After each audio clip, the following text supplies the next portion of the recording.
Hheyi webafowethu, ngibingelele ndla nasezansi, ngibingelele kini nonke bodadewethu. Bafowethu, ngicela bangakangilike, ungilike uma unganankinga futhi ungilandele. Ngithi ngiyahamba la ey'nkundleni zokuxhumana ngishayisana nale sitori lesi siye kulapha kuRelenzo wake wasibhala. Ngikhumbula nje ukuthi nganginasho ukuthi ibhakane yayifuna lo mfana lo, kodwa ngayizwa nje le engicabanga ukuthi nabanye bethu bayizwa leyo ndaba leyo ukuthi ibhakaniya yake yafaka i-swipe deal ukuthi no asishintshaneni ngabadlali, yabo, nisinikeze u-Abraham thina sinikeza uKabelo Dlamini, yabo. Yasho kanjalo-ke Mnyama. Wasethe kuDlamini, cha, angilapho mina ngi-right la ngibulawa ibhentshi khona, unless ningichethe ningidilise ngokusemthethweni.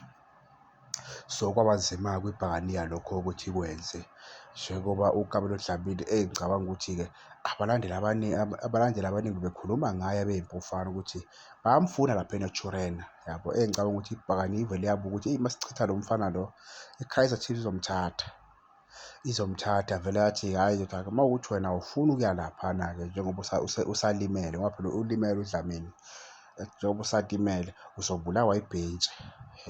Yathi hhayi Mnyama, hhayi kulungile mbhemu, alingidli ibhentshi, yabo. Ngizama ukukuveza lana ukuthi lezi ama-swipe deal njengoba i-Chiefs ibiyenzile kuLanga Elihle Phiri, it's not like i-team isuke imali ingenayo, yabo.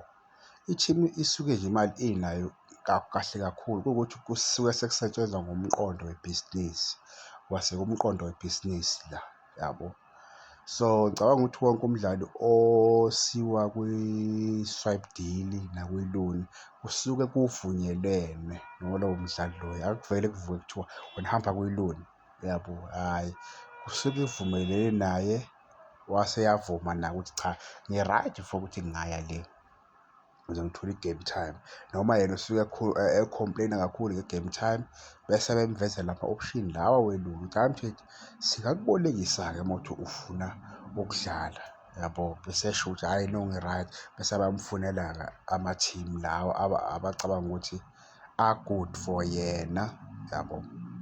So u-Abraham-ke shuthi-ke uyithandele nje i-Kaizer Chiefs ngoba ngiyakhumbula naye eDurban City ike nje yagijima kakhulu la ey'nkundleni zokuxhumana kuthiwa ifuna ukumsayina lo mfana, ifuna ukumsayina, ngaze kwaphelelaphi.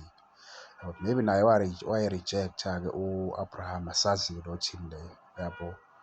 So engicabanga ukuthi ubhakaniya into eyashaya uDlamini ongafunanga ukuya le, yabo. Kungazi-ke u-Abraham ukuthi wavuma yini, kodwa uDlamini engicabanga ukuthi nguye owathi hhayi, angifuni ukuya le mina e-Cape Town, yabo.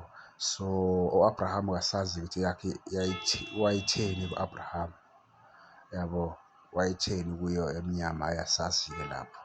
So lezi bengikhulumela nje lezi ama-swipe deal ukuthi hhayi, it's not like i-team isuke ingenamali, isuke inayo impela imali eningi futhi, kuwukuthi suke sekusetshenziswa ngomqondo ukuthi-ke webhizinisi singaluzi, yabo, ngoba phela umfana sekuwukuthi uyamsayina afike abose lapha adlale into eningayiboni, yabo, nikhayela emalini ngoba ngeke umdayise ngale mali umthenge ngayo mase umfana eboza, yabo. Ongcono ukuthi nje ungaluzi. Danko, ngane zakwethu, nibe nemini enhle.